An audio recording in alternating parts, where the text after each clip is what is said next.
Baik, selamat pagi dan salam sehat kepada anak didik kami sekalian.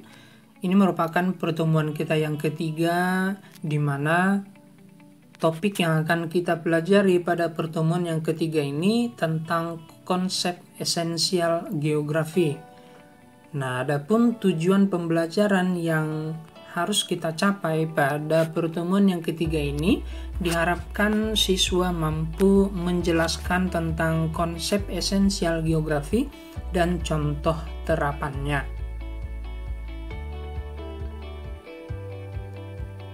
Nah, jadi secara umum terdapat 10 konsep dasar geografi atau konsep esensial geografi. Kita bahas yang pertama, yaitu konsep lokasi. Nah, dari arti katanya, lokasi berarti berhubungan dengan letak atau posisi.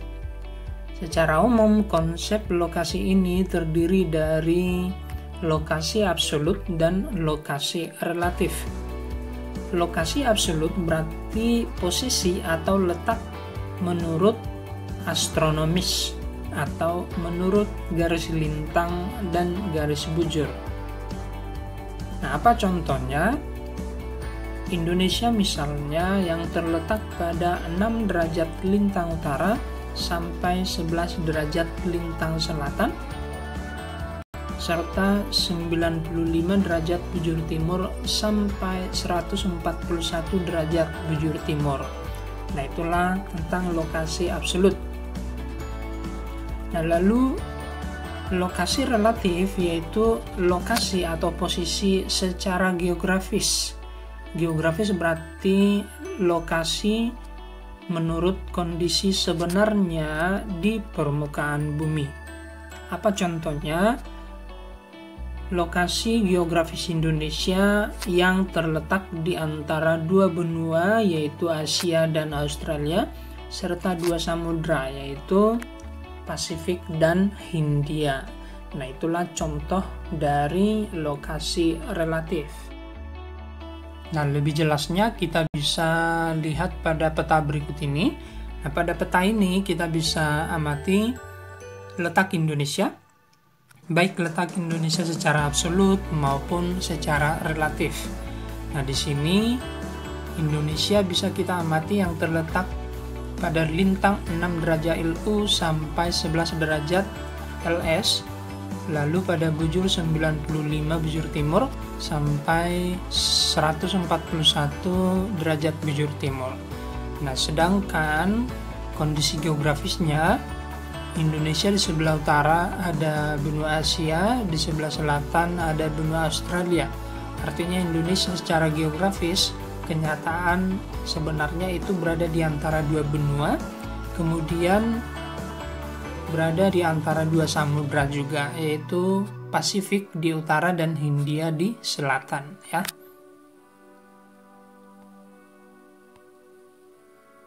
Nah, lalu konsep yang kedua yaitu konsep jarak. Secara umum, jarak merupakan ruang yang berada di antara dua lokasi atau dua tempat. Jadi memang jarak ini berkaitan dengan dua lokasi atau dua tempat. Dinyatakan dalam ukuran lurus atau jarak tempuh. Ukuran lurus itu berarti ukuran panjang, ya. Serta ukuran jarak tempuh berarti satuannya adalah waktu. Nah, terdiri dari dua jenis juga, ada jarak absolut dan ada jarak relatif. Jarak absolut merupakan jarak yang dinyatakan dalam satuan panjang, ya.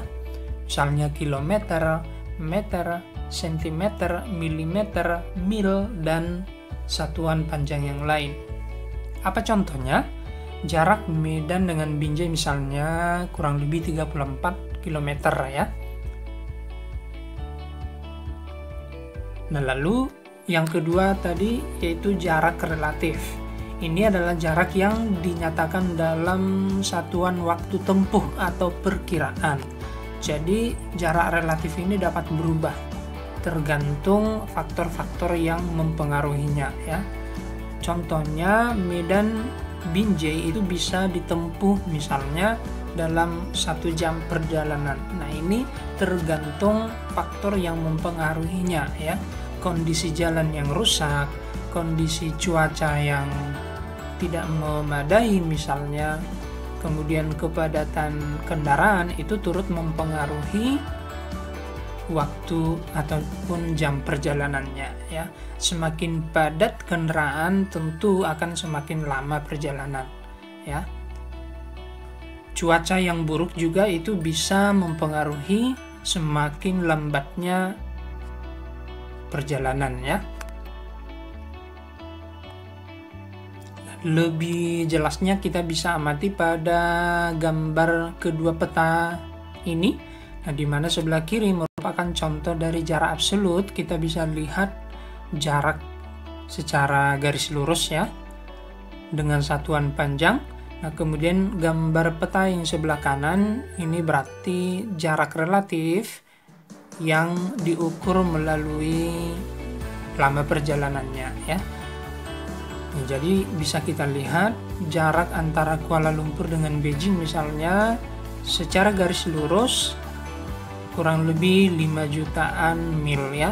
Sedangkan jika ditempuh dalam perjalanan dengan menggunakan pesawat misalnya itu bisa ditempuh selama 4 jam ya. Nah, 4 jam ini tentu bisa berubah tergantung faktor-faktor yang mempengaruhinya.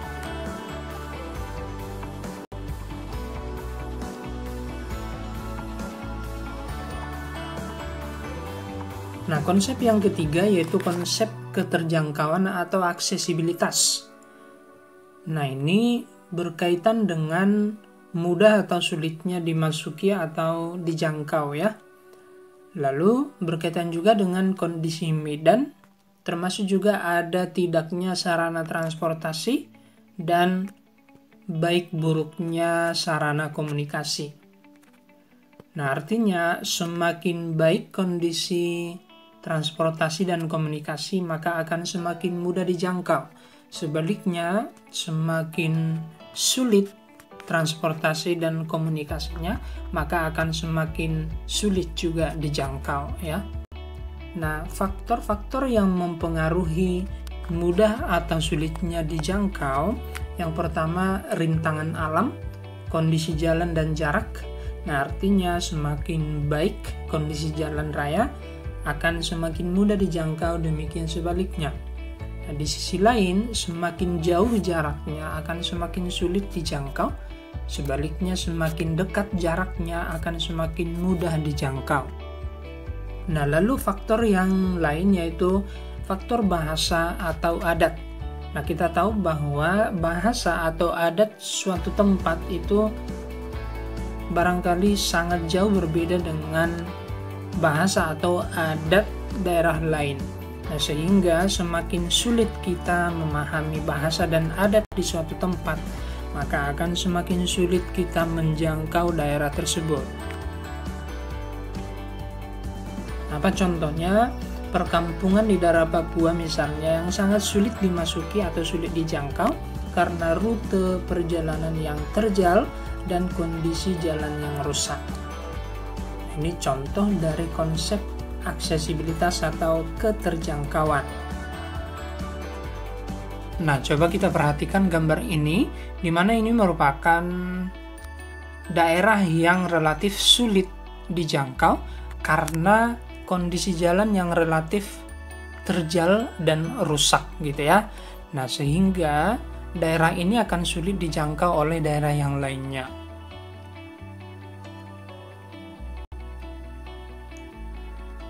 Konsep yang keempat yaitu konsep pola. Nah, ini berkaitan dengan susunan objek, apakah teratur atau tidak ya. Nah, termasuk juga persebaran objek, apakah objeknya tersebar tidak merata atau tersebar merata, tersebar memanjang atau mengelompok, menyebar, dan yang lain ya.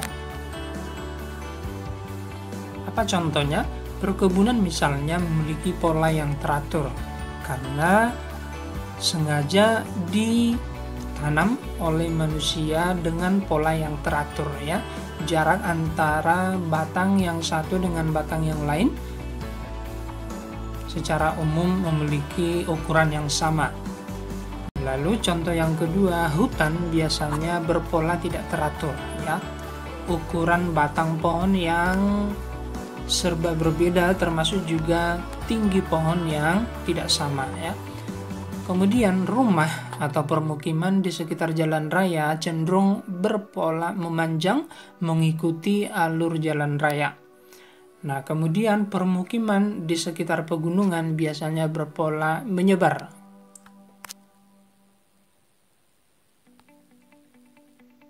Nah, kita bisa amati ketiga gambar ini. Nah, gambar pertama yaitu pola permukiman yang memanjang di sekitar jalan raya.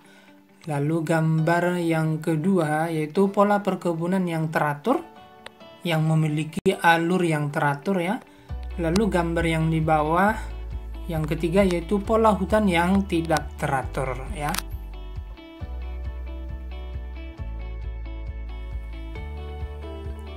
Konsep yang kelima yaitu konsep morfologi.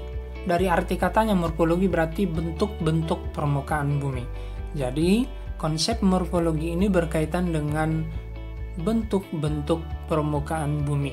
Contohnya adalah dataran rendah, dataran tinggi, pegunungan, lembah, lereng, dan bentuk permukaan bumi yang lainnya.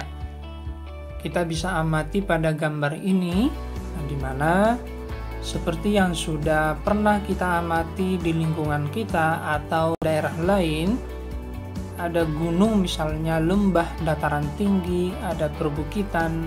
Ini merupakan contoh-contoh dari konsep morfologi ya.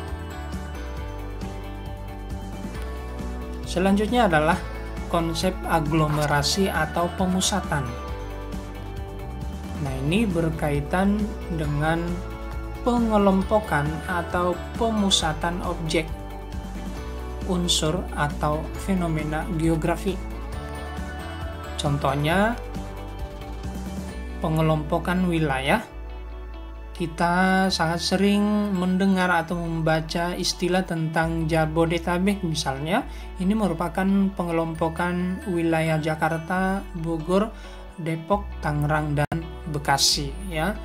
Kemudian ada istilah Mebidaka juga, Medan, Binjai, Deli Serdang, Karo. Nah, ini merupakan contoh dari konsep aglomerasi ya. Di Kota Medan juga kita sering mendengar KIM ya, kawasan industri Medan yang terletak di Kecamatan Medan Labuhan ya, arah ke Belawan sana. Nah, ini merupakan kawasan pemusatan industri ya. Jadi di KIM ini, kawasan industri Medan ini merupakan areal industri. Nah, konsep yang ketujuh yaitu konsep nilai kegunaan. Nah, ini berkaitan dengan kegunaan atau manfaat suatu objek bagi manusia. Tentu suatu objek memiliki nilai atau manfaat yang berbeda-beda antara manusia yang satu dengan manusia yang lain ya. Contoh, tanah bagi petani bermanfaat sebagai sumber hasil pertanian, sedangkan tanah bagi pengusaha properti misalnya bermanfaat bukan sebagai sumber hasil pertanian, melainkan sebagai tempat bangunan usaha propertinya ya. Contoh yang lain, pantai misalnya bagi masyarakat pesisir kurang bernilai, tetapi bagi masyarakat yang tinggal di pegunungan atau jauh dari pantai, jauh dari daerah laut, nilai pantai itu cenderung lebih tinggi begitu ya. Lalu konsep yang kedelapan, konsep interaksi dan interdependensi. Dari arti katanya, interaksi berarti saling berkaitan, saling berhubungan, saling mempengaruhi. Interdependensi berarti saling tergantung, saling ketergantungan ya. Jadi sekali lagi, konsep interaksi dan interdependensi berkaitan dengan kondisi saling mempengaruhi dan saling ketergantungan antara wilayah yang satu dengan wilayah yang lain. Contohnya, konsep interaksi dan interdependensi antara desa dengan kota. Nah, di mana kita tahu bahwa desa merupakan daerah penghasil bahan pangan, sedangkan kota merupakan daerah penghasil barang-barang industri. Tentu, masyarakat desa sangat membutuhkan barang industri dari kota. Sebaliknya juga, masyarakat kota sangat membutuhkan bahan pangan yang berasal dari desa. Sehingga bisa kita simpulkan bahwa antara desa dan kota memiliki hubungan yang saling berkaitan dan saling ketergantungan. Konsep yang ke-9 yaitu konsep diferensiasi areal. Diferensiasi artinya perbedaan, areal berarti wilayah. Jadi konsep ini berkaitan dengan kondisi di mana setiap tempat selalu memiliki kondisi yang berbeda dengan tempat yang lain. Contohnya, daerah Nusa Tenggara yang merupakan daerah dengan padang rumput dan merupakan daerah peternakan. Tentu jika kita bandingkan dengan daerah lain yang ada di Indonesia sangat berbeda ya. Yang terakhir adalah konsep keterkaitan keruangan. Nah, berarti ini berkaitan dengan aktivitas manusia yang dipengaruhi oleh kondisi ruang atau kondisi daerah tempat tinggal manusia tersebut. Contoh, di daerah dingin manusia cenderung berpakaian tebal. Di daerah pesisir manusia cenderung berprofesi atau bermata pencaharian sebagai nelayan. Baik, sekian pembelajaran geografi kita kali ini. Akhir kata saya mengucapkan semangat belajar dan terus belajar.